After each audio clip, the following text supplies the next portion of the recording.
Alors, dimanche prochain, 25e dimanche du temps ordinaire, nous allons entendre un évangile extrêmement choquant qui est l'évangile de l'intendant malhonnête, l'intendant trompeur qui va recevoir les éloges de son maître.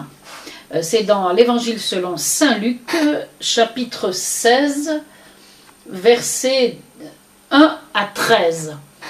Alors, si je dis que cet évangile est choquant, on peut régler le problème tout de suite. Il est choquant si on pense que l'homme riche représente le Seigneur.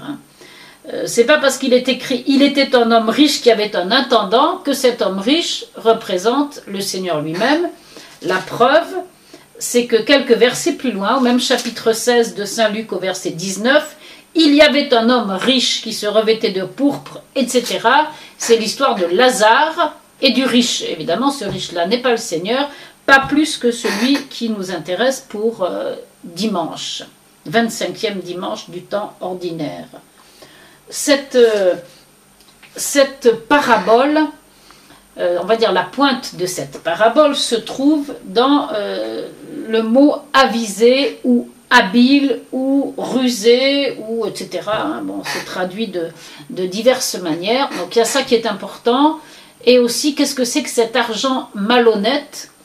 Et qu'est-ce que ça veut dire que nous devons, nous faire des amis avec l'argent trompeur pour que ces amis nous accueillent dans les demeures éternelles? Alors d'abord, l'histoire du gérant avisé, je viens de vérifier, c'est le même mot que celui de la Genèse. On nous dit que le serpent était le plus avisé de tous les animaux de la terre. Avisé, rusé, c'est une certaine forme d'intelligence qui fait qu'on sait s'adapter aux circonstances. Je signale que juste avant dans la Genèse, il est écrit qu'Adam et Ève étaient nus. En réalité, il y a écrit aussi qu'ils étaient rusés, c'est-à-dire qu'ils avaient toute la possibilité, enfin rusé, c'est peut-être pas un mot adéquat, enfin ils étaient avisés, voilà, ils avaient tout ce qu'il faut pour discerner ce qui est bon et le faire. Ils avaient l'imagination nécessaire pour résister au mal et trouver un moyen de ne pas tomber dans la tentation. Bon, ils l'ont pas trouvé ce moyen. C'est pour ça, en tout cas, cet intendant ou ce gérant avisé, ça veut dire qu'il met en œuvre toutes les capacités de son imagination pour s'en sortir, alors que il est paresseux. Il a honte de travailler pour gagner sa croûte, il veut pas mendier, il veut pas travailler sans doute parce que ça doit être fatigant. Travailler la terre, j'ai pas la force, mendier, j'ai honte. Bon, il sait pas que faire et il imagine. Et ce qu'il imagine, ça marche. Résultat, son maître le loue, non pas parce qu'il est malhonnête, mais parce qu'il est avisé. Le parallèle que veut faire le Seigneur avec nous dans cette parabole, c'est de nous rappeler que nous aussi, nous sommes des gérants, que nous sommes des intendants. Parce qu'on retrouve exactement ce même mot de gérant ou d'intendant dans la bouche de saint Paul, dans la première épître aux Corinthiens, chapitre 4, au premier verset, quand il dit que nous sommes les intendants du mystère du Christ. Ou encore saint Pierre, 1 Pierre 4, 10, où il nous dit que nous sommes les intendants de la grâce.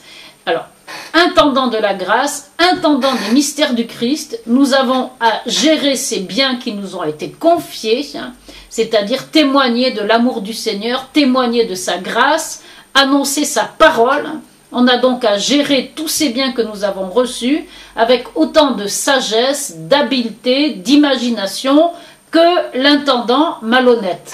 C'est-à-dire qu'on doit tout mettre en œuvre pour que l'amour du Seigneur soit connu, pour évangéliser. Et tous ceux qu'on va évangéliser, si vous arrivez au ciel avant nous, ils nous accueilleront les bras ouverts. Ça fait des amis, les gens, des frères, des sœurs, les gens à qui on a annoncé la parole de Dieu, parce qu'on a à gérer cette parole qu'on a reçue et qu'on doit l'annoncer à temps et à contre-temps, par tous les moyens. Tous ces gens qui auront été les bénéficiaires de cette annonce de la parole et qui se seront convertis à travers cette annonce de la parole, tous ces gens-là, ça va devenir pour nous des frères, des sœurs, des amis, et on aura des amis innombrables. Je termine en citant Saint Jérôme à propos de ce passage. où il dit, si vous, alors c'est la conclusion du texte, hein, où le Seigneur dira, si vous n'avez pas été digne de confiance avec l'argent trompeur, qui vous confiera le bien véritable? Et si vous n'avez pas été digne de confiance pour des biens étrangers, le vôtre, qui vous le donnera?